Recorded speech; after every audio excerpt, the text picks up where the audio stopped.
Good Friday morning, everybody. It's Julie Roginsky here with Jeff Jarvis and Michelle Kinney for the Breaking the News podcast, where we talk about all things media.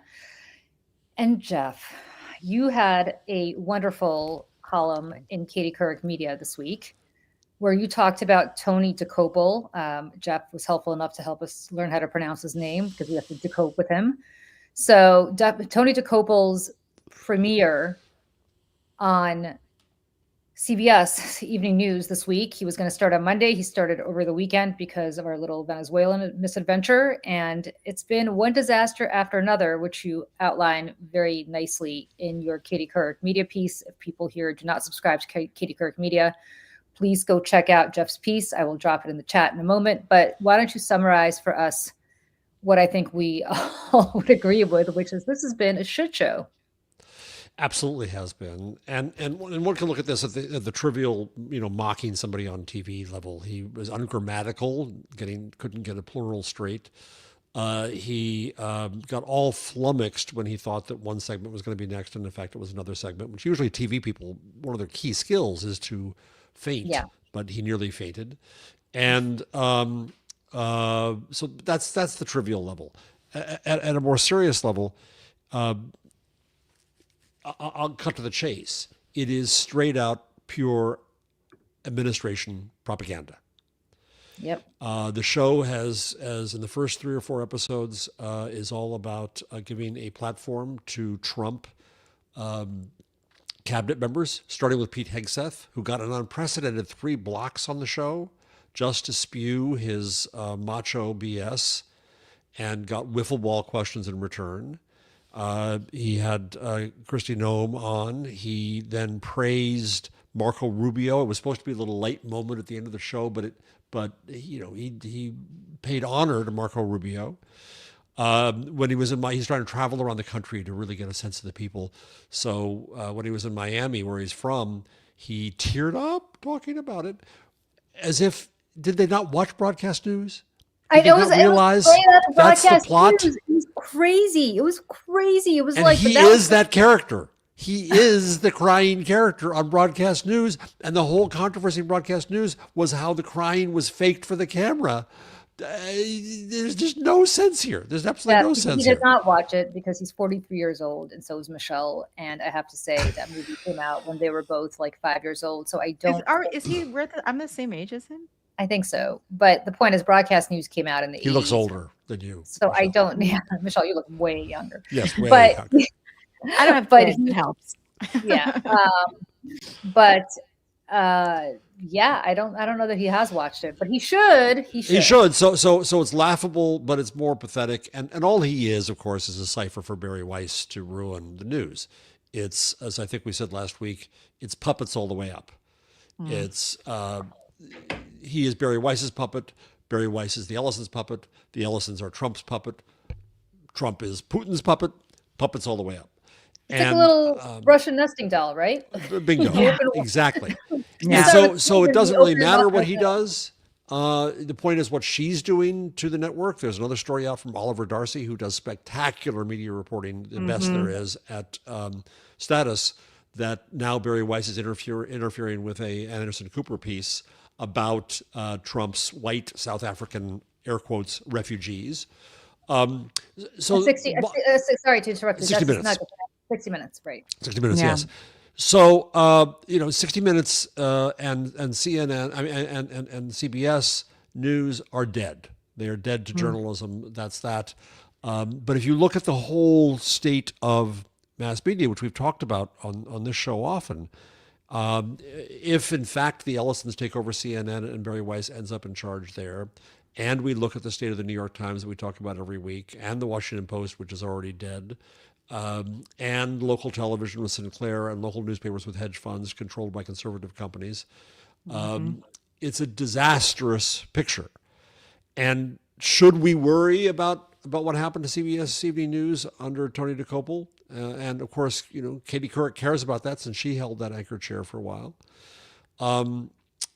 Yeah, we should, because CBS News still has reporters, and there's some good reporters there, and it still has an institution that matters, except it doesn't matter anymore. It really doesn't. And CBS News is just one indication of what's happened to American mass media and journalism there. And so what happens next? And what I say in the piece with Kinney is that independent sites like hers, like this one, podcasts, newsletters, and such, are, I think, the future. And it's a spiky, messy, chaotic future, but I think that's appropriate for a pluralistic society. We need pluralistic media to replace monolithic mass media in a pluralistic society. So there'll be a fuss about Tony DeCopel, but it'll go away, as fusses do. And in the end, the CBS Evening News, with a median age of 58 and dying, simply doesn't matter anymore. And its audience is a fraction of what it was in 1980 when Walter Cronkite had his last full year. It had an audience of almost 16 million. It now has an audience of barely over 4 million. That's 1.25% of the population of the U.S. It doesn't matter. And in business terms, it's 500,000 people in the key demographic, and it doesn't matter. So Bari Weiss has appropriately ruined CBS News. That was the goal, and she's done it. And so any trope left about the idea of liberal media is over. There's liberal journalists still, but every company in legacy mass media is now in one way or another controlled by the conservative right wing. Let me ask you about 60 Minutes, because I agree with you that the evening news does not matter, and I don't think has mattered for a long time. But 60 Minutes continues to be, I believe, probably the last appointment viewing newscast for people who are not addicted to Fox News, right? Like, of course, there are people who watch Fox News that are addicted to the Five, or they're addicted to, Hannity or whoever, and they make an appointment to never miss that. But I think for the rest of us, 60 Minutes continues to be something that, it's 7 p.m. here in the East Coast, let's turn on 60 Minutes. And not just for people who I think are engaged politically, but their ratings reflect it. Engaged people just want to get some sort of news gathering, who are not necessarily living and breathing this stuff. Is this the end of 60 Minutes? I mean, are we watching the demise of what is considered to be the gold standard in broadcast journalism? Yes. I don't think we've seen the full parading of the corpse yet, but there's no hope for it. There's no hope when Bari Weiss is in charge. There's no hope when she's going to be picking at these stories. And one thing I've seen on the socials today is people saying, well, Anderson Cooper can afford to quit and protest. And we've talked about this before right here, where what I normally say is that if you're a kid working for Sinclair in some podunk town and you can barely afford to live, I'm not going to hold you to quit your job because they're scum. But if you're Anderson Cooper, and if she manages to interfere with this story about Trump's apartheid apologists coming to America as, air quotes again, refugees, then the judgment's on him and the judgment is on 60 Minutes. And so I can't see how people of conscience can stay there in the long run. Let me give you the counter argument here, and I'm not embracing it. I'm just giving you the counter argument. Trump is not forever, right? Presumably, if we continue to have free and fair elections, and that's a big if, I know, but I guess if you're a hopeful person, you believe that this is going to be over in 3 years. Do you just suck it up for 3 years, knowing that 3 years from now, hopefully there will be a return? There'll never be a return to what was, but there will be a Democrat in charge who will not force Bari Weiss to do this kind of stuff. And in fact, might potentially tell the Ellisons that if they want anything done again, they have to get rid of Bari Weiss. And so your job is to hold on for 3 years and see how it goes and hopefully come back to doing your mission. It's a great question, as you usually have, but I'll expand it. And at some point, if the news organization you work for is not appropriately performing journalism in this time of all times, then I think you've got to leave. And I don't say that lightly, and I say that from a position of privilege. I'm emeritus, Latin for old. I've got a 401k. I've got a house. It's easy for me to say. Well, so do they. Let's be very clear. At some level, every journalist at CBS has a house. I'm not worried about them financially. Yeah. So at some level, depends on where you are. It depends on what your level is. But if there is any time to use your privilege, it is now. And if you can't, and I would apply the same to the New York Times. And there's excellent work. We're probably going to talk about some very good work that came there this week. And that's maybe a harder question because it's still the New York fucking Times. And Yeah. there are still good journalists there. But I'm, profoundly and chronically disappointed is a light word for what they're doing. The Washington Post, should you get the hell out of there? Yes, you should, because of what it's doing. The day after Venezuela, the Washington Post waved the flag and praised the action. I don't see a strategy in which Barry Weiss suddenly becomes woke, No, she just suddenly leaves. and becomes progressive. He's got to go. I don't see one in which the Ellisons do. I think they've permanently ruined it.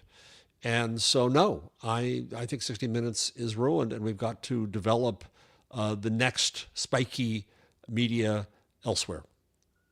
I would love to just show the Tony DeCopel. I just want to, if people don't know this, from his own personal Instagram account, replying to comments in the CBS News account. And he wrote this. Someone had said, I grew up on Cronkite. Too bad CBS has lost its Tiffany shine, but good luck to you anyways.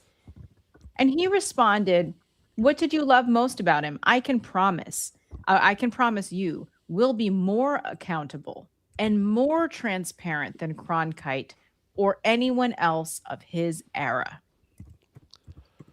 What does that mean to be more transparent than Cronkite? I have complaints about Cronkite, right? When Cronkite said, and that's the way it is, if you were black or a woman or Latino or an immigrant or LGBTQ, it wasn't the way it was in this country for you. It wasn't representative. It was a monolithic media. So I got complaints about Cronkite, but a lack of transparency isn't one of them. I don't. He just picks words out of the salad bar to throw up there and make him seem like he's smart. Same with the video which we talked about last week, in which he threw academics and experts under the bus. Oh yeah, we're not going to listen to the elites. Right, and when he was challenged on that on the socials, what did he do? He name dropped Herbert Gans, one of his professors at Columbia. I happen to have Professor Gans's book right there. And so I then came back and I said, oh, so you've thrown the academics under the bus, but now when you want defense, you hide behind an academic. When it's convenient. Yeah, right. he's very and he's not an elitist, right? I mean, I love this. Like, we're not going to have we're not going to be elitist. Listen, we're a Columbia family here. My husband went to Columbia. Like, it's a great, I'm not denigrating Columbia. I would be thrilled if my 13-year-old ended up I wouldn't be thrilled. He's got to get out of here and go somewhere else. But hypothetically, if Columbia were in any other city and not down the street from where his parents live, it'd be wonderful if he went to Columbia. So I'm not denigrating Columbia at all. But I also believe in the opinion of experts. And I would never denigrate the opinion of experts. But it is very rich coming from a Columbia grad. In a townhouse, a very expensive townhouse in Brooklyn. Right. Who is married to somebody who's also part of the media elite in that she has her own show at MSNBC. And also grew up in it. Her parents were the helicopter that was filming the OJ chase. Like they're part of this, like both of them. Yeah. And so don't denigrate the elites when we know which parties you go to. I know this because I've seen them as some of them, right? Like, what are you denigrating here? What do you like? I know where you hang out, and you don't hang out with the people. You don't. No, this is faux populism. Exactly. And then the show itself was no platform for debate or that Vox populism, where the only side he presented after Venezuela was celebration. He presented absolutely no debate, no dissent, no concern, nothing else. He saluted Marco Rubio. He said, Marco Rubio, we salute you. Yep. What serious person on CBS Evening News is saluting any political figure of either party? That is insane. It is from that. I think he was trying to be funny. Like, who's that Yeah. ad that we're like, we salute you, whatever, man. I know, but like we But don't like, know you well enough for us to even know what you mean. You know what I mean? Like the audience doesn't know him.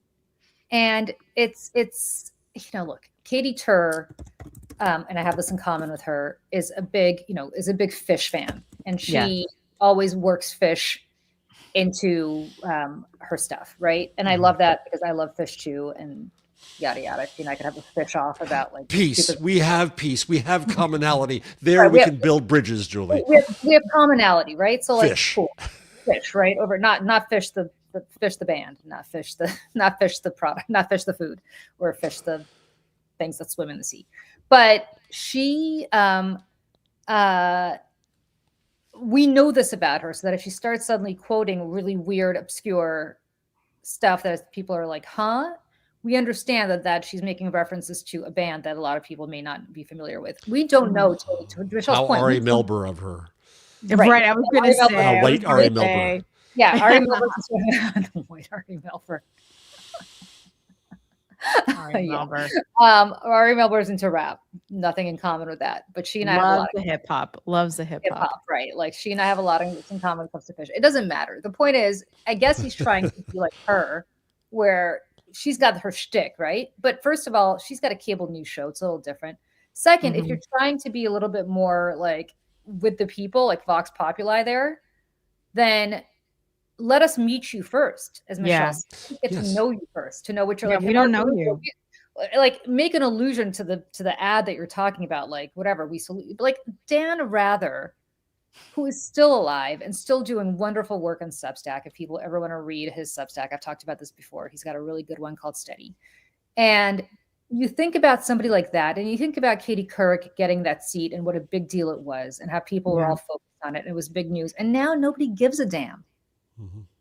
Nobody cares. And for him to try to be cute about it, and for him to try to be like, I'm one of you, but let me quote a Columbia professor, I'm one of you, but let me talk about the $1 billion house I used to live in before my father, skipped out on the family, and start crying. Like, come on. I know. It's like this is all of these people do this, right? It's like they all went to Ivy League schools, but then they rail on the elites, and like this is something to either be embarrassed of or something to be against. Like, we don't like smart people, and we don't like read books. You don't need books. You just need to search things on the internet. Like that is it's the what's the Tom Nichols book? The Death of Expertise. In fact, it was Tom Nichols who went after DeCopel about throwing elites under the bus. Right. Which is so very Tom Nichols of him. Right. And I just want to play this clip also of him having a little bit of a meltdown. Like, again, you brought this up. They had put the wrong visual up or something, and he got confused about what was coming next. Like, again, I come from the world of live theater and improv and stuff. So this is like foreign to me. I'm like, you just go with it. Like you pivot. Right. You just pivot. Like you're just making yourself look worse and like an amateur. So I just want to show this clip. Let me push play here. With Maduro now out, that base of power and influence could be out too. All right, to other news, as you just heard from Jill. Well, to other news now, to Governor Walz. No, we're going to do Mark Kelly. First day, big problems here. Are we going to Kelly here, or are we going to go to Jonah Kaplan? Dead air is also a sin. We're doing Mark Kelly, possibly demoted from his retired rank of captain in the Navy. Hegseth issued what's known as a letter of censure for the Arizona Democrat over his participation in a video that called on service members to defy illegal orders without specifying which orders he had in mind. Hegseth called what the former combat pilot and astronaut did an act of sedition. Now we go to Minnesota. A surprise announcement from the Great Lake State there today. So he got in rhythm, but if you watch they put all the full episodes up online, and if you watch it, they fixed it. I suspect they fixed it for the West Coast feed. Oh, they did? Oh, yeah. But then once online, you can't see that. So that, folks, you could have to see that live here, where you can't see it from CBS. I want to go a slightly related thing here. So Versant, now the new company that owns MS Now, its stock came out this week, and it tumbled fast. I forget what percentage down the Really? first day, 11% the next day. The next day it gained 1%. This is actually a factor in the takeover fight over Warner Brothers Discovery, because part of what the Ellisons argue is that CNN and company are being overvalued, and they're going to point to Versant and say, "See, this cable stuff, this linear television ain't worth nothing." And so our purchase to take over the whole thing versus the Netflix is going to leave the cable channels separately, and the argument there is they have a value that hasn't been calculated in this. Sorry for all the financial mumbo jumbo. No, I mean it matters. But, It matters. I just do want to clarify the reason Versant stock. It's been a while since I've been at CNBC, but putting that hat on for a second, the reason Versant's stock stumbled is because if you're a fund that owns, and if you're an index fund and you owned Comcast and you owned the parent company of MSNBC, you had to sell your stock in Versant because it's no longer part of the index. And so it is not a surprise. Let's keep an eye on what Versant does in the next couple of weeks, and then we can understand the real value of Versant. But my larger point is how much we now depend on MS Now. In legacy media, tell me if I'm wrong here, but I think it's kind of it. Things that were called liberal media weren't before. Things that were liberal media didn't admit it before. But all the rest of it, including the New York Times, the way they're operating these days, look at how they treat Mamdani, ain't liberal media. The Washington Post ain't liberal media. CNN is scared to death. It's not liberal media.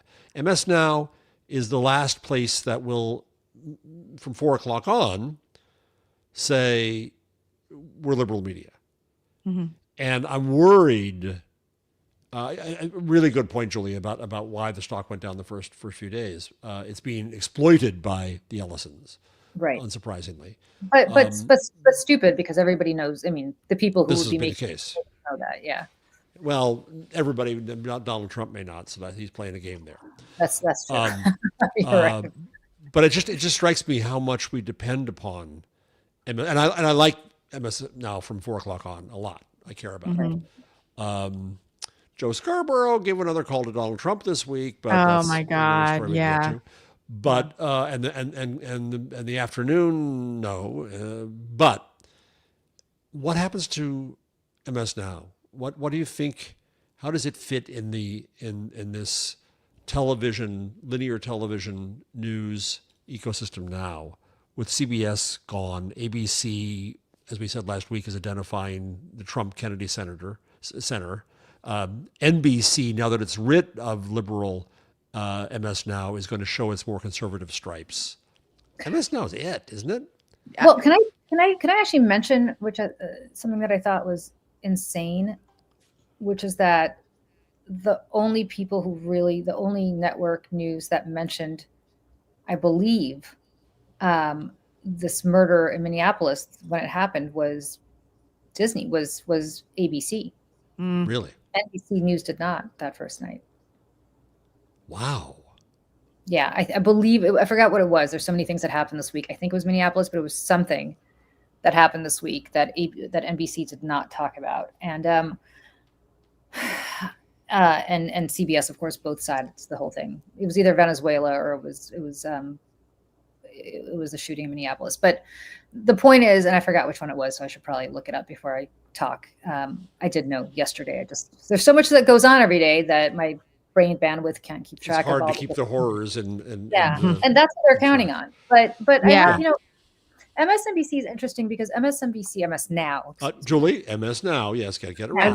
I still can't. It's like Twitter and X. Can't. Like I can't. Yeah. I can't Oh well, do it. that's different. That's different. Yeah. It is. That feels like resistance, right? I'll go with MS Now. It's a dumb name, but I'll go with it. Yeah. But speaking of the New York Times and speaking of this horrible situation that happened in Minneapolis, when the first headlines in the New York Times came out, it basically parroted the federal version, because ICE got out with its narrative very, very quickly, and the New York Times headline writers just went for it. And Regurgitating. And to your point about what the Times is doing, which is so disappointing, they get on these hobby horses sometimes that are so obvious. Like right now, they're hobby horses. We hate Zoran Mandani. We're going to bring him down. Back in 2020, when Michael Bloomberg was running for president, they got on the Bloomberg hobby horse to the point where I had a reporter who sometimes call me and say, hey, you run a Me Too organization that hates NDAs. Do you know any other, because remember Bloomberg was getting under so much trouble because he was holding all these women to NDAs, and Elizabeth Warren went after him for it. Right. A question that we asked the moderators to ask, and they didn't, but Elizabeth Warren. Oh, really? Oh, yes. Good for you. Good for you.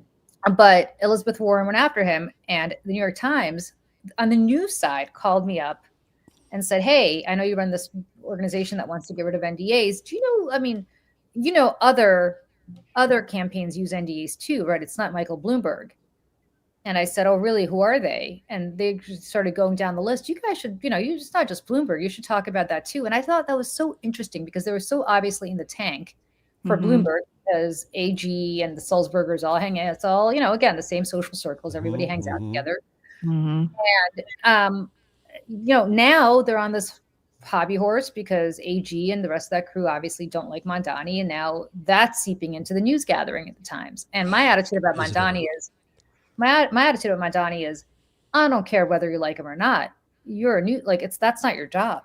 Well, right. I mean, Mamdani wasn't my first choice. I don't know that he was my fourth choice, but I ended up voting for him in the end, and whatever. I'm hopeful that the guy does a great job. He's the mayor of the city that I live in. Give him a fair shot. Report things as to also, there's a lot of people in this city who care very deeply about the things that he's talking about and how it affects our lives. And so report that information to the people who live here. So let's look at how they reported it. Sorry. Yeah. No. I was just, it's unfair. And it's not even about him. Being as a New Yorker, right? Being New Yorkers, it's personally offensive. I want to know what's going on. I don't want to hear what your slant is about it. I actually this is where city and state and stuff, some of the more, local political outlets and stuff are, a little more, I don't know, trustworthy. I won't go to the Times for this stuff. I just won't. Bless you. Let's look at what they did today with Mamdani and the New York Times as we speak on Friday. Yesterday, Mamdani and Hochul announced free childcare. Age 3 up at first, then eventually age 2 up, right? Which is phenomenal, which is amazing. And Mamdani was mocked at every turn. This was an impossibility. But clearly what happened, Hochul, whenever I can see what Hochul at his inauguration, you can see her looking at this enthusiasm saying, I can't do this way. I've got to go along with this. This is a train I want to be on. Yeah. And so she came in, and the two of them announced this yesterday. Triumphal, important, life-changing, surprising, a great success for him and for both of them together. So what's the New York Times headline? Zoran Mamdani and Kathy Hochul are pals right now. Will it last? Yeah. And then right below that, what is this, page 6? Right. Well, yeah, except it was the homepage. It was page 1 of of online. It was right there promoted. Right, they often ignore Mamdani, but when they do put him up there, they do this kind of stuff. And then below that is this really weird story, which I linked to next, where they reported on a meeting that Mamdani had with Steven Spielberg, treating it like it was some kind of scandal. Billionaire film director Steven Spielberg. It was not on his schedule. The agenda was not clear. They treated it like it was some kind of crazy. Now, number one, while other billionaires are supposedly leaving New York, this is also the day when Steven Spielberg moved to New York. Right, and also Steven Spielberg makes movies in the city of New York. He shot West Side Story in my neighborhood. Of course he wants to know the mayor of this city. He wants to do business here. And he makes Schindler's List. He makes movies that matter there. And so the Times was trying to cook up something here that simply doesn't exist. Well, what they're trying to cook up, and this is every time, and it's the New York Post does this all the time, and it drives me insane, right?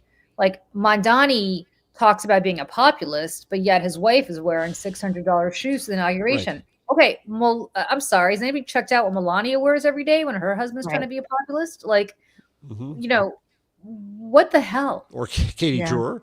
Or Katie Tour. Well, I don't know. Or how expensive are Tony DeCopel's suits? Yeah, Mamdani's cost less than $500. Yeah, I mean, also, like, these people don't know the difference between socialism and communism, so there's also that. But yeah. So that's where we saw the Times, and that's the Times. I won't say it's worst, because its worst is, I think, the interview they did with Donald Trump, which was pure stenography. And they got enraged for 4 years that Joe Biden wouldn't sit down with what they thought was their birthright, that AG thought was his literal birthright as the sixth generation publisher of the New York Times, to have an interview with Biden. 4 reporters from the Times sat down with Trump, and it was pure stenography. It was nothing came out of it. As much came out of it as came out of Joe Scarborough's phone call with him. He's excited. Yeah. Let me ask you about the New York Times article about Kimberly Guilfoyle. And then how that might have played into the sit down with Trump. Now, I believe that because they had one of their good reporters on this. This wasn't like, Elizabeth Buell-Miller. Yeah, I mean, Elizabeth Buell-Miller, who's a real reporter. This is not in the culture section. She's for real, right? They sent Elizabeth Buell-Miller to Athens to effectively write, and I hate to use this phrase, but I'm going to use it, a blowjob about Kimberly We've been using that several times. I have to say it. I'm sorry, because I don't know what else to say it. A hagiography does not begin to talk about what this is. A fluffing. Beyond that, but yes. Kimberly Guilfoyle.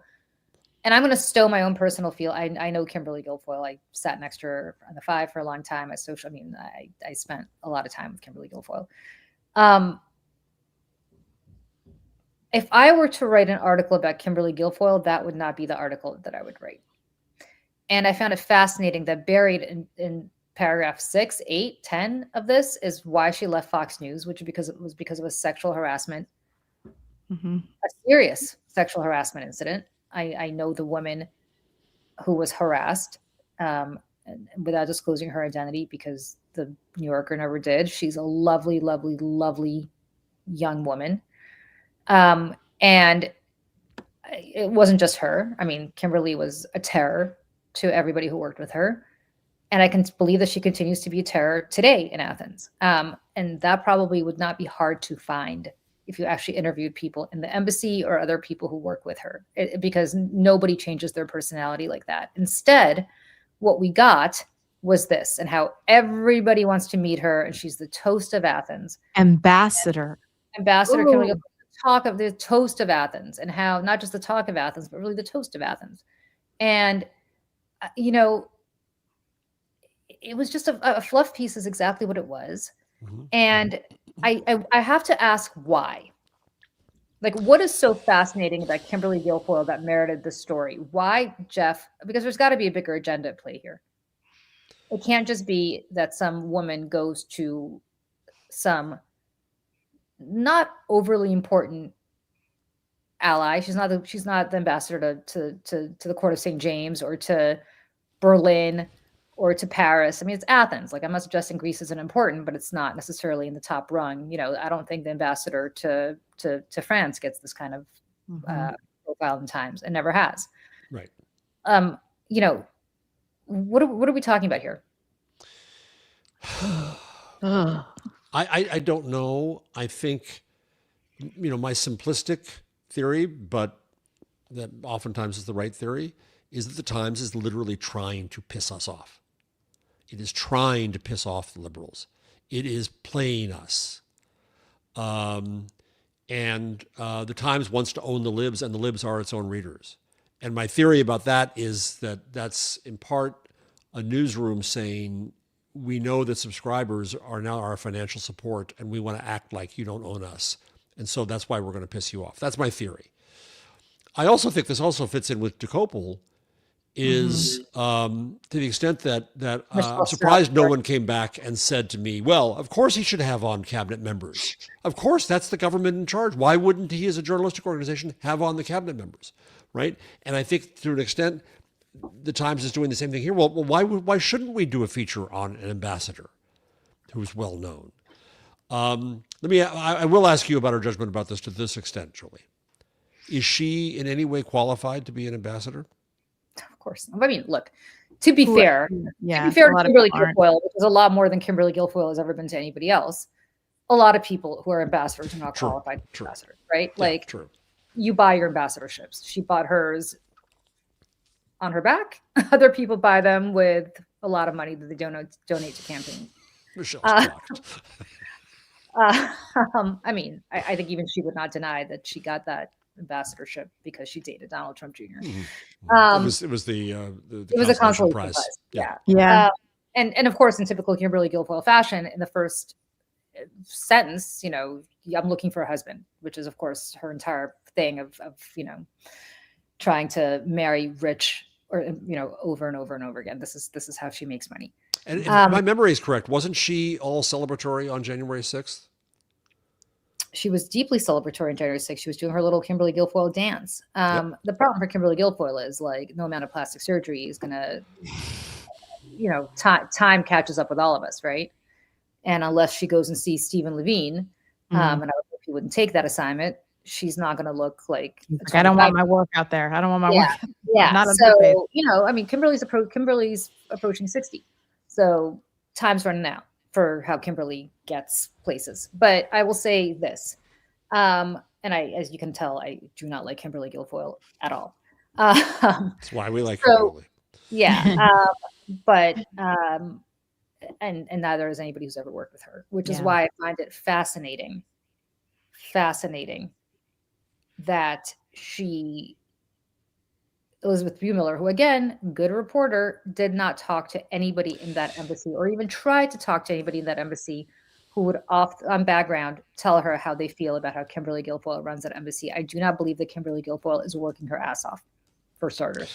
Buemiller has her detractors as well, to be clear. Okay. Well, she has an editor, does she not? Who probably would have said, "Hey, why don't you go talk?" Like pull a Barry Weiss, for instance. Why don't you go talk to people who might not agree? Yes, exactly. Why don't you remember how she acted on January 6th? Why don't you? Another piece. The other piece that could have been written is that Times piece where they think that they're being very ironic and subtle. And they can say, well, can't you see that we're making fun of her? Oh, you're just not sophisticated and savvy enough to do that. Oh, yeah, you're not smart enough to get the joke. Right. Right. But this was not that kind of piece. This was a flat out puff piece. Mm-hmm. Having smashed the Times as they fucking deserve many times today, should we praise them for a moment for work that they did that was really good? Michelle? Yes. I have to pull it up here. Hold on. Oh, sorry. No, set it up. So I think it's really important that we talk about Minnesota and what's happened there and how this has been treated and how this is being covered, especially now that it's going to be an FBI DOJ cover-up. A terrible story. And one thing I did was I looked back at coverage of Kent State, because to me this is a present tense Kent State. Once again, Michelle is too young to have lived through that. But I do have to say, I think I said in our email exchange, my dad had texted yesterday about that as well. He felt that same feeling. He's like, this feels like a Kent State moment.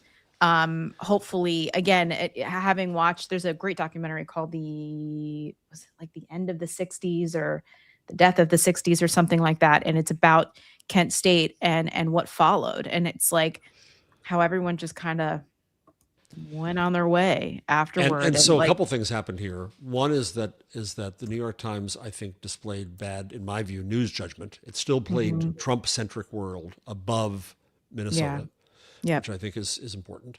And then number two, when I look back at Kent State, which of course was page one of the New York Times with that famous picture of the student kneeling over the victim, that day, the next morning, the Times had an editorial, which in both sides said, well, the students should have been so violent and so on, but it decried the action. It made clear that their own reporter had not heard sniper fire, that this was authority run amok. And the Times the next day did the same thing. The Times editorial page, to my knowledge, is silent about Minnesota. And so its news play has been bad, its editorial view has been bad, but having said that, it's really important to give credit to the Times when the Times does excellent journalism. And they did in forensic journalism of the videos. Yep. If you're listening and not watching, it says videos contradict Trump administration account of ICE shooting in Minneapolis. An analysis of footage from 3 camera angles show that the vehicle appears to be turning away from the federal officer as he opened fire. So I'm just going to play this here. Content warning, guys.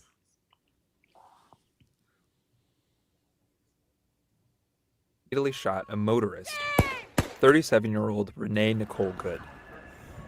Trump administration officials said these were, quote, defensive shots fired because the officer was being run over. And a woman attacked them and those surrounding them and attempted to run them over.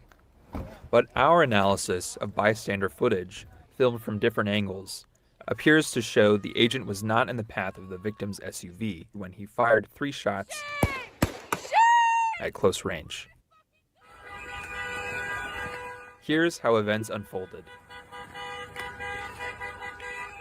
Moments before the shooting, the victim's maroon SUV is stopped in the middle of the street. Multiple unmarked federal vehicles are idling nearby. Secretary Noem alleged the motorist, quote, was blocking the officers in. Bystanders are blowing whistles and yelling at federal agents. Go home to Texas! Then, federal vehicles start moving toward the maroon SUV, with sirens and lights blaring. A federal agent films the scene on his phone.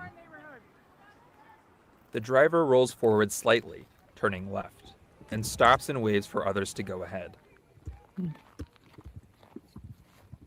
2 agents exit this silver pickup and walk toward the vehicle. Moments later, shots are fired. Let's look at the scene again more closely. This is the agent who shoots the driver. He walks around the car filming and disappears from view. Other agents pull up and order the driver to exit her vehicle. So she's told to move, and one of them grabs at the door handle and reaches inside. The SUV reverses, then turns right, apparently attempting to leave. At the same time, the agent filming crosses toward the left of the vehicle and grabs his gun. He opens fire on the motorist and continues shooting as she drives past. The moment the agent fires, he is standing here, to the left of the SUV, and the wheels are pointing to the right, away from the agent. This appears to conflict with allegations that the SUV was ramming or about to ram the officer. President Trump and others said the federal agent was hit by the SUV, often pointing to another video filmed from a different angle. And it's true that at this moment in this grainy, low-resolution footage, it does look like the agent is being struck by the SUV. But when we synchronize it with the first clip, we can see the agent is not being run over. Really in fact, effective. his feet are positioned away from the SUV. The SUV crashes into a white car parked down the road. A bystander runs toward the collision. The federal agents on scene do not appear to rush to provide emergency medical care. Eventually, the agent who shot the motorist approaches the vehicle. Seconds later, he turns back around and tells his colleagues to call 911. Not injured. You shot someone! You shot someone! Agents block several bystanders who attempt to provide medical care, including one who identifies himself as a physician. I go check a pulse. No! Back up! Now! I'm a physician. Hey, listen, I understand. At the same time, several agents, including the agent who opened fire, get in their vehicles and drive off, apparently altering the active crime scene. Hit and run. So let's note, to start with, that this kind of journalism would not be possible without the video that came from witnesses who years ago journalists mocked as citizen journalists. Who wants a citizen surgeon? Yeah. The ability, the power of witnesses to now share what they witness is incredible, and it enabled this. And we all watched that video. It was getting looped like crazy. It's disgusting how often it was looped because it's violent and horrible, but we needed to see it. And the Times did, I think, an excellent job of bringing this together and got the best that they could of analyzing this in a clear and sober way that showed that the administration is lying at every turn. Now, The Guardian, top of its page today, says that the administration has been telling nonstop untruths. I wish they just used the word lie, but fine, it's synonymous. Can someone explain, like, really quick, why is it that they don't say lies? Like, it's not, there's not like some rule. The that you belief can't is, say it. the argument is that one knows the intent, that to lie is not just to say something wrong, but to intend to do so. And we can't know the intent. It's BS journalistic argument to hide behind, but it's the argument made all the time. But in any case, this, in a classic case of journalistic show don't tell, fine. The Times in this case did superb journalism, and I wish we only had more like this. Yeah. Yes. And I have to say, what happened here is murder. And it would be very helpful for the media to call it what it is. Yes. Because I know he has not been convicted of murder. So you could put alleged murder in front of it, go ahead. Yep. But in the same way that O.J. Simpson was branded a murderer by everybody before he was tried and ultimately found not guilty, I might add. We saw what happened here, and we saw this with our own eyes. In fact, this is much more clear than OJ because we actually have video of what happened. Yeah, and I, if you don't mind, I just quickly want to also point to the other video from, I think, that same vantage point where they also show that first responders the vehicles were not allowed to drive in on that block, and they actually, from the rescue truck from the fire department, had to come in, grab her out of her car, and carry her lifeless body down the block on the other side of the caution tape to perform CPR. And I apologize to sound like a broken record if you've been watching me talk about this or listening to me talk about this week. I am the child, I am the grandchild, I am the great-grandchild of first responders. That is the most abhorrent thing I have ever seen. Ever. This is a major city. The response time is quick. These are people who are the best at this. And the fact that these ICE officers, they're all accomplices in this murder as well. Yes. And I thought that at least, some of that, the New York Times reporting in that video showed that. The physician, saying, I want to help. I'm a physician, please. And they let her sit there alone to die. If she wasn't dead, they certainly died on their watch. And that's the other part of that too. I just wanted to say that while we're talking about it, like the cruelty and lack of humanity from these people is on another level that I have never witnessed in my lifetime. And so it's the same song I sing every week, and why I'm glad we talk every week on this, but it's all the more frustrating every time. Where is the rage? Where is the shock? Where is the anger? Where is the honesty in our journalistic media? It's not there. This just becomes normalized. And how do we then politically mobilize when we don't have even that basis of journalistic explanation and summary to mobilize around? Yeah. Well, I would say that, their rage is not reflective of the rage of the American people, because the American people are outraged. And at least, I know the local reporters, and I think CNN had somebody on the ground, interviewing people, showing video of people screaming at them. I mean, when you've got, boomers, who otherwise would look like a Trump voter out there talking about their dads, fighting in the Battle of the Bulge, saying he would not recognize this country. We all have to be out here. I do feel like there has been a crack in the American people in the last 36 hours. I think in that Kent State kind of way. Kent State. And people are awake. And so I appreciate like the people on the ground who are putting the microphones in these people's faces and asking questions. I think it's reflective of how a lot of people feel.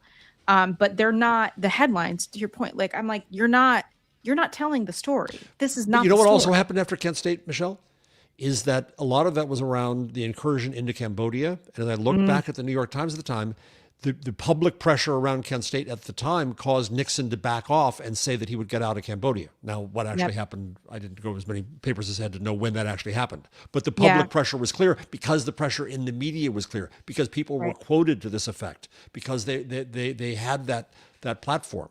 And yeah, we all have this platform now, but we're excluded from that media platform that is still the one that is paid attention to by those in power. And it's interesting because, to me, there is a through line here between our Democratic leadership in Washington and what the media is doing. And I'm not suggesting the media is supposed to be carrying the water for Democrats, because they're certainly not, but they are supposed to be carrying the water for the truth and calling a spade, calling things as they are.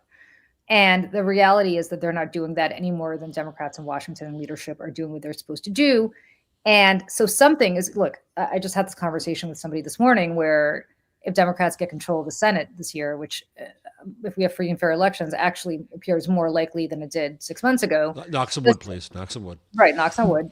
Does Chuck Schumer, survive as the Senate now majority leader? And I said, he better fucking not, even if he gets the majority back. And the person I was talking to said, well, he will, because he will have gotten the majority back. And I said, no, actually, they're getting the majority back despite Chuck Schumer because of him. Yes. In the same way here, you have the media whose job it is to just call, you're just supposed to hold the powerful to account. It doesn't matter who it is. Nobody's asking you for special favors, but your job is not to be a transcription service. And then, as you said, Jeff, you had that New York Times, that New York Times, 4 reporters sat with Donald Trump and once again let him talk. And yes, there was some newsworthy stuff out of it, which is he basically said the only thing constraining me in global affairs is my morality and, I forgot what, my mind or something, both of which he has lost long ago. So, and I guess the Times thought that was a huge get for him to say that. The reality is he could have said that to me. He could have said that to you. He could have said that to Megyn Kelly. He could have said that to any MAGA journalist, because all he did was talk, right? And they just, and once again, they didn't go to the next level of saying, well, what does that mean? What does that mean? What is that? That's dictatorship, authoritarianism. That's fascism. That's the end of the rule of law. They don't go to that next step. Or more clearly, Mr. President, what does your morality tell you it can do? Yes. What does your mind tell? What does that mean? What does your mind and your morality tell you can do? Does that mean that you can just go ahead and annex Greenland? Yeah. Does that mean that you can go ahead and invade Canada? Does that mean you can go ahead and invade any South American country you want? Like, what does that mean to you, Mr. President, based on your morality and your mind? Yeah. They did not do that. And so we are just left with some sort of quote here about his morality and his mind, and leaving it up to our imagination, which again is, he could have said that, to some guy at Mar-a-Lago. You don't need to be the New York Times to get that kind of information. And it's the same through line here, which is that our institutions, whether it is our leadership politically or institutions journalistically, are just failing us in this moment. And the New York Times, as we all said, had a wonderful moment where they did what they were supposed to do, which is they reviewed the videotape and they basically said, yes, ICE is lying. Not in so many words, because God forbid they use the L word, but ICE is lying. I'm not really going to pat them on the back for it, because that's like the minimum. Like, where do I pay that's my? What you should expect. Yes. A low bar. I pay a lot of money for my subscription. But let's mark it. Let's note it when it happens. Yeah. Like noted, but it's like, I pay a lot of money for my subscription. It's the least that I expect them to do. And their video content, by the way, the New York Times does a great job with this stuff. I like the investigative. It's a different staff. Yes, Right. and I remember during COVID, they were also very effective in telling that story in New York The too. reason they're not asking him questions, and it's not because the journalists who are sitting with him are not good journalists. It's because it is access. They are thrilled that they got 2 hours or however many hours with the president of the United States, and they're thrilled at this access. And my attitude is, if you're going to be a transcription service for the president of the United States, then go be any one of those jokers who he's now put in the front row of the White House briefing room and go ahead and write down what Carolyn Levitt says, because there's nothing that he's saying is anything different than he's saying to them. Or Joe Scarborough, who this week bragged about calling him and came out with nothing newsworthy except that he was excited about Venezuela. And this is a weird thing I do, because I was so bad at high school German, but I still try to look at the German publications for a different perspective. And this week I found 2 interesting ones, right? So Der Spiegel's view of the Times interview, their headline, if I translate it correctly, is Do we want the Eiffel Tower in Central Park? The U.S. president pursues power politics that know no rules. Right? And they have a viewpoint about it. And the Süddeutsche Zeitung said, in Trump's America, it's now your own fault if you are shot. And the writer, Peter Burkhardt, writes of government without decency or empathy. Those are judgments. They are appropriate journalistic judgments that our media and our democratic leadership too often even refuse to make.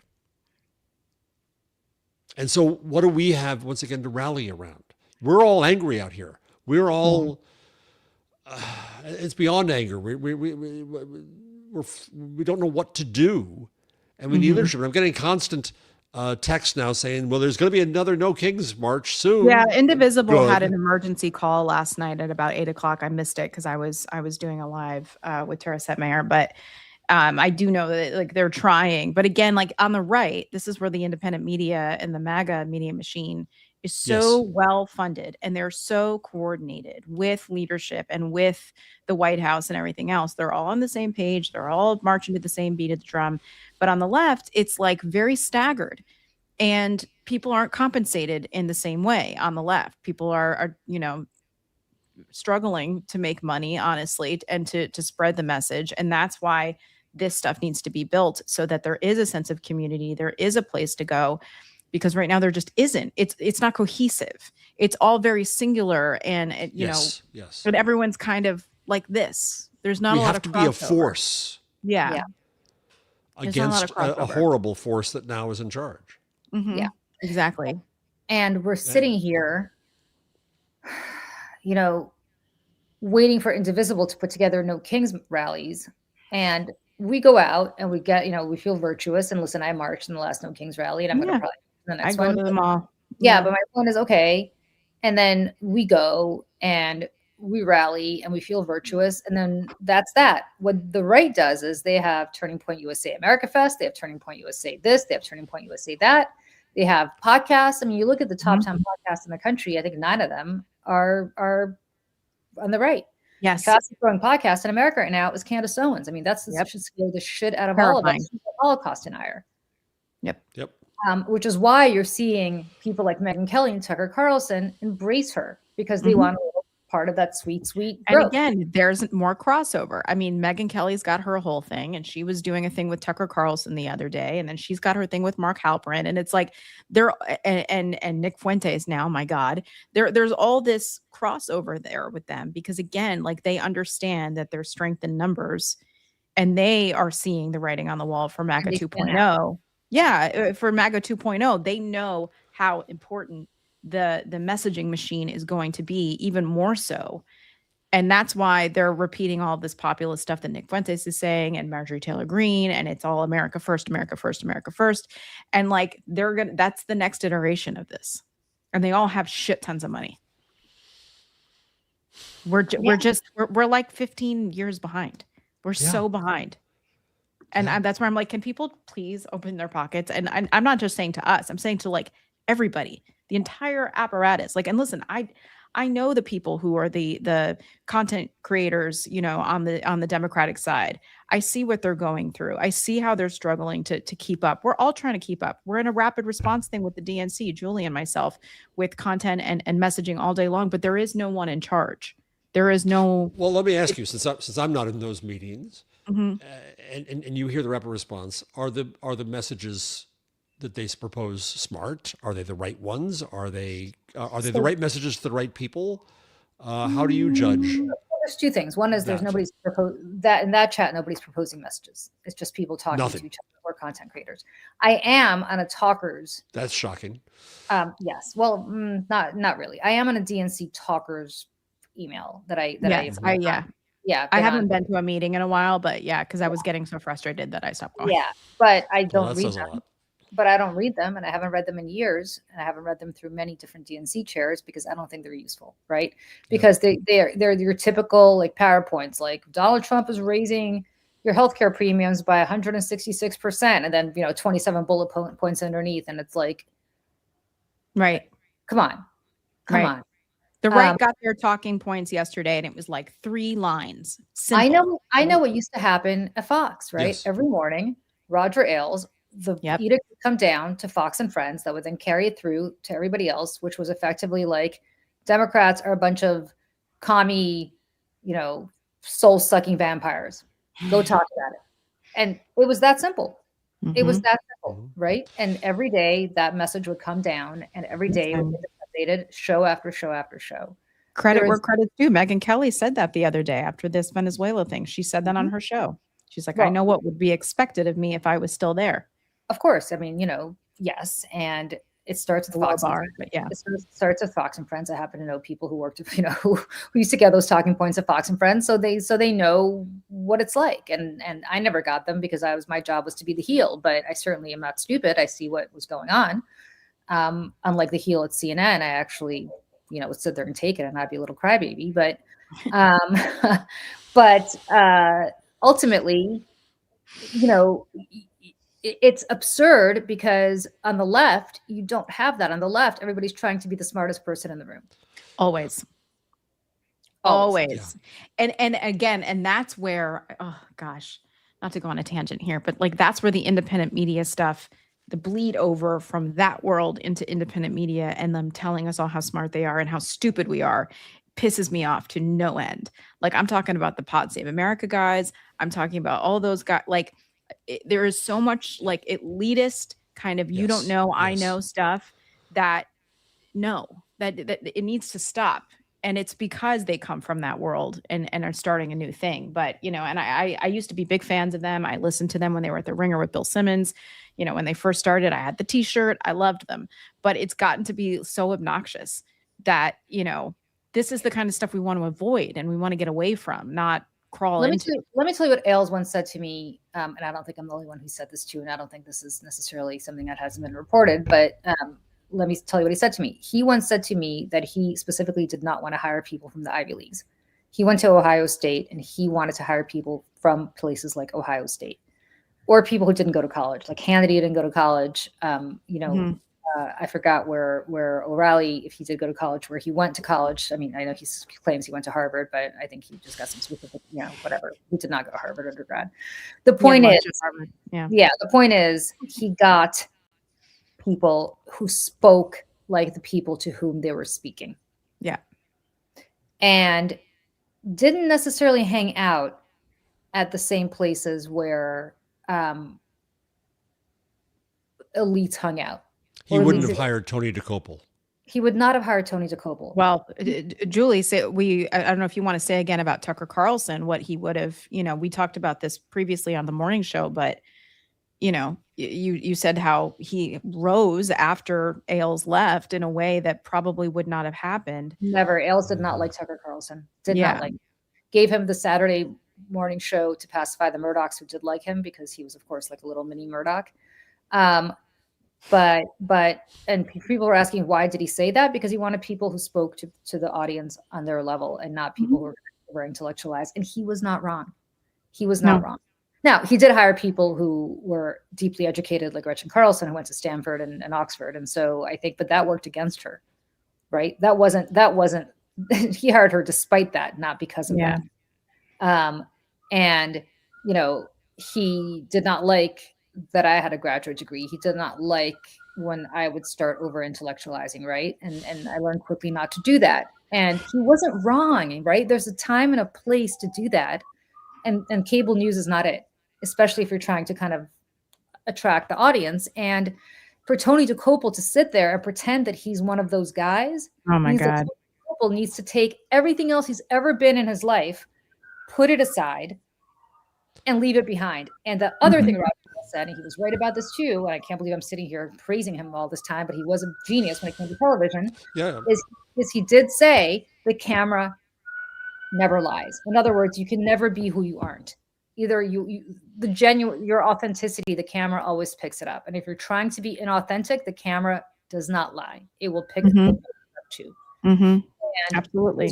And he was right about that. And Tony DeCopel is trying to be somebody who he's not right now, to go full circle to what you said, Jeff. He's trying to be, on the one hand, this man of the, Vox Populi guy, And here I am using Latin, which also should never be used. But he was trying, he was trying to be this man of the people, and that's not who he is. Exactly like Vance. Exactly. It's exactly like that. Exactly. Yes. Right? Yes. Anti-elite, went to Yale, has had, jumping up VC. Peter Thiel's ass. Like, Yeah. please give me a break. So, all of this is absurd, and I don't understand what's going on here other than just be who you are. And Barry Weiss, for that matter, also is an elitist. Faker. Yeah. And always has been Anti-elites, but they've chartered 2 private jets to fly them around, or whatever it was, to around the country to meet with people. Like, please, because they can't fly commercial. Please.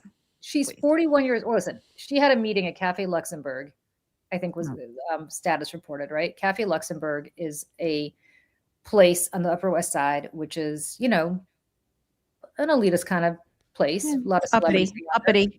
Little uppity. Very overpriced. Extremely. I don't go there. Yeah, I don't. It's not. Food's not worth it. But anyway, she was at Cafe Luxembourg with Gayle King having lunch, and maybe it was Page 6. I'm not sure if it was status. Somebody said this, and she had her security team sit at the bar while she was having lunch with Gayle King. Why does she need a security team? Why does she need a security? Who's trying to kill you? Who's trying to kill if there's legitimately something going on, like, okay, but like, well, but when you run a cult, you have to have enemies. You have to be under threat. She has plenty of enemies. Listen, it's like she's performing that she has enemies. You know what I mean? Like, she's not. Listen, she's been incredibly pro-Israel, so I'm sure she's gotten a lot of death threats from what she would consider to be the woke left and people who don't like that. Fine, right? Okay. Don't walk around with your secure. I mean, like, nobody's showing up at Cafe Luxembourg to put a bullet in your head. Like, come on. And it's the kind of crazy paranoia that's just kind of like, I don't know. Listen, I've hung out with people who are much more powerful than she is, and they don't have security teams. Yeah, Jerry Nadler would sit at the table at Metro Diner or wherever it was. You know what I'm talking about? Like, by himself, eating soup. Or whatever it was, he was seen at Metro. Happy to talk to people, because that's what politicians do. Yeah, this is an odd little thing that comes from my reading of the German publications.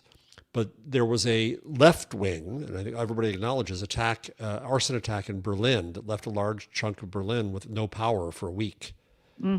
And Germany has a history of that as well. I'm surprised I haven't seen that in the news here. Just because, the left is dangerous. Oh, we got to watch out. Right. Look at, right? Minneapolis was a terrorist. The left is dangerous. And they're going to start doing that pretty soon. Where they're going to be presenting us as dangerous, and they need security. Order. Right. There was already that executive order basically deeming anybody who was anti-Trump like a terrorist, a domestic terrorist. So, it goes with, nothing's terribly surprising, but from any of this. They're going to say they need security against you and me. Yeah, all these 80-year-old women, and I remember being out at the last No Kings. There was literally someone behind me with a walker. Do you know what I'm saying? Like, this is the people who are coming. Like, we're please, and that's where like the media is not covering these protests. They're not interviewing people at these marches. Like, they're just, it's a mob that they film, and then that's kind of it. It's the view of the mass. Well, and meanwhile, you've got the Proud Boys marching. You've got armed ICE terrorists at this point, is what I would call them. And by the way, what I cannot believe, I don't know if you guys have seen the New York Post in the last couple of days since this horrible shooting in Minneapolis, but the New York Post has gone completely insane about this, running hagiographies about the shooter, running stories about how the poor woman who was killed was a lesbian who sent her son to a woke preschool. Like, check every box possible, right? Like, we're in the left, like it matters. Like, it matters who she was. Murdochs are evil. Yep. And this is from and people are listening and not watching. This is from David Yelland. He said, "Today's New York Post is a disgrace. I speak as a former deputy editor of that paper." Right. Which is saying something. But at the same time, they're doing this, and they're excusing the fact that this woman got shot by saying, well, this guy who shot her was traumatized because somebody had tried to run him over a few months ago. He has PTSD. If he has PTSD, why the fuck was he carrying a weapon? Psyche valves. This is why psyche Where's the valves psyche should be valve? required, but they're not doing By them. the way, if I had PTSD, you better be damn sure somebody should. I mean, I don't have any weapons, but I shouldn't be having any weapons. Like, you don't give somebody with PTSD weapons. That's not an excuse. No. It actually makes you look guilty. Are you kidding me? Yeah. And by the way, how did he end up tangled with that car before? Was it like this? Like in this case, you'd think he wouldn't have walked in front of the car. A, that's not policy. And B, you'd think he, of all people, would know better if supposedly this had happened before. But under what circumstances did it happen before? Did he also incite something before? Right. And also, he had his phone in one hand and then grabbed the gun in the other. This is literally how he shot her, with his phone and a gun. And we'll never be able to subpoena that because the DOJ cut out the FBI. Well, let's be very clear. One day, somebody else will take over the FBI.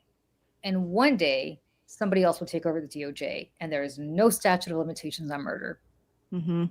And I don't know what evidence will exist by then. I'm sure this man will get a pardon by Donald Trump on his way out the door, just in case, a preemptive pardon. Well, that could happen next week. I don't think it'll happen out the door. I think that'll happen as soon as next week. He'll preempt federal prosecution. Yeah. I wonder what civil right. I don't know enough about this stuff, having decided not to go to law school. But I wonder what a civil rights case by the family could yield in subpoena ability. If the authorities are cut off, is there a private path here to justice? Yes. The answer, I asked my husband that question, who's a criminal defense lawyer, and the answer is yes. You could be sued civilly in the same way that OJ was sued civilly. So this guy's life is going to be problematic for a very long time, which is fine. But he's not going to end up in prison like Derek Chauvin, who probably will also get pardoned anytime. Yes, he probably will. Yeah. And again, probably within a week because it'll be on Trump's mind. Yeah, which, by the way, if people don't know this, those two murders happened a mile apart from each other. Yeah.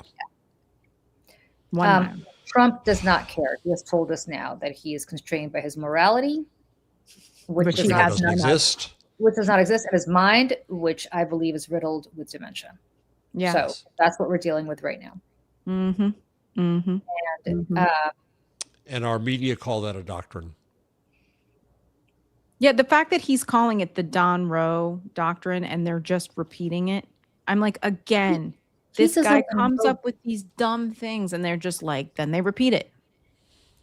Well, the Times did it again today, where they had this new. It was the doctrine of realism. I can't find it real quick. Realpolitik? Is that what they're saying? Well, no, it was a variation on. No, it was that's wiser. But they tried to. Oh, here it is. The theory that gives Trump a blank check for aggression, the true meaning of, quotes, flexible realism abroad and at home. And it tries to imbue an intellectual doctrine into the insanity that he is.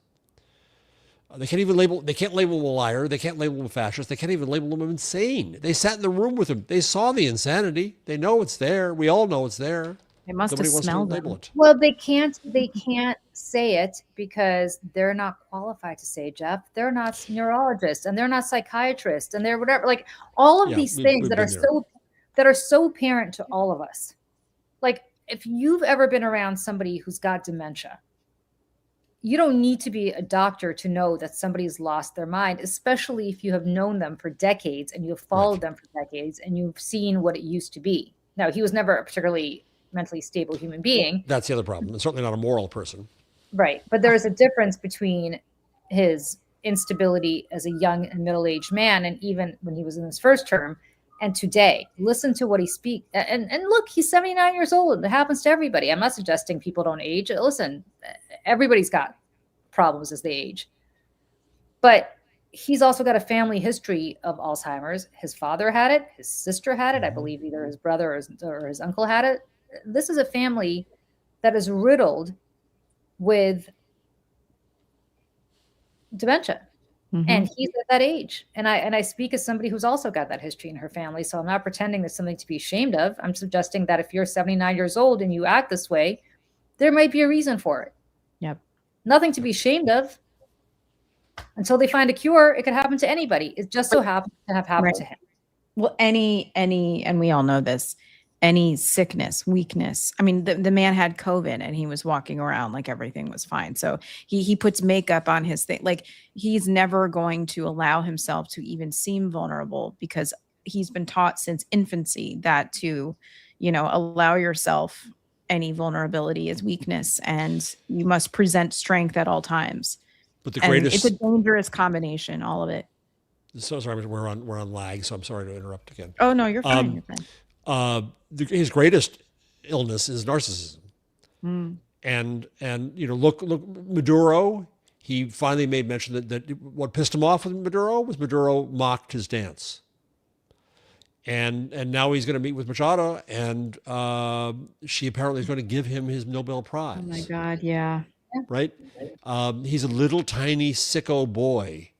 And the problem is that his other toys include guns and armies.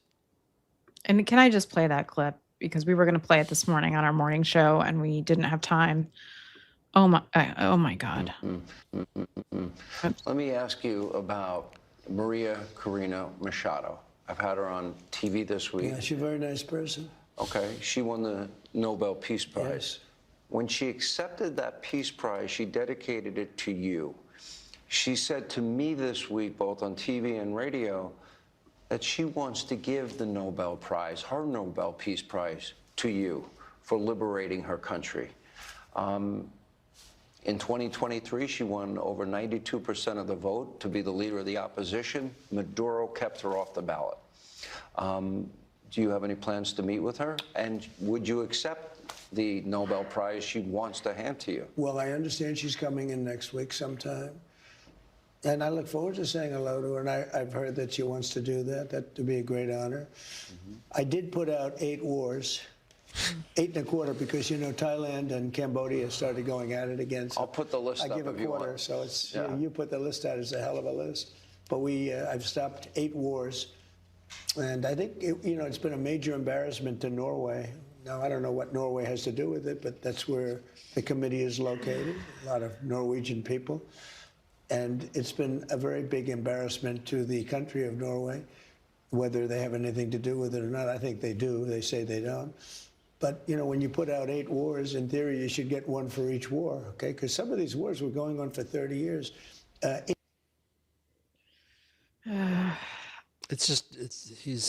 Everyone can see what a sick fuck he is, except our media. Yeah. Well, and if they see it, they're not saying it because it's journalistic malfeasance. Or at least say, what's going on here? Let's talk to the experts. Let's examine this. But they won't even examine the questions, because that would seem to be judgmental in a way that they don't want to be. Someone in the comments in the chat just now, and I'm trying to find it to give credit,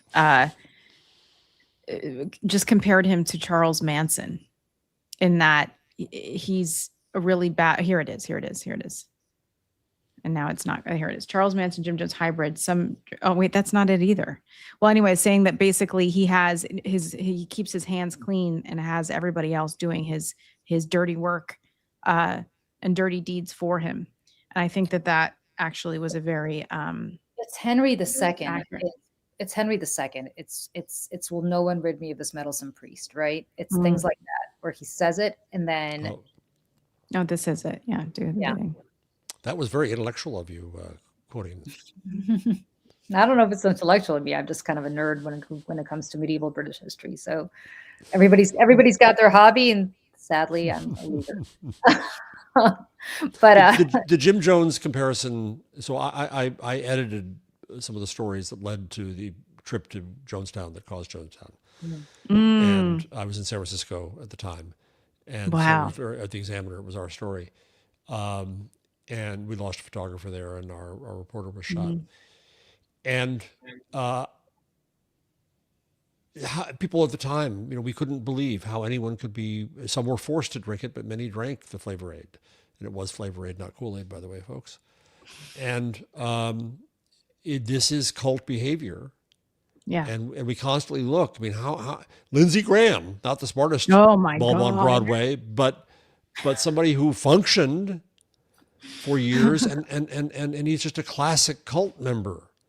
Oh my God. Along with all of them, right? And what is it about the human psyche that enables it to be taken over in that way? And it's not AI, it's not the internet, it's not your phones, it's your politicians. It's your I mean, right-wing Lindsey media. Graham also is especially, and I will use the word hysterical. He's been hysterical in all of his media hits in the last couple of weeks. You know, he's a barnacle on the ass of whatever powerful man is in his vicinity. It was John McCain, and now it's Donald Trump.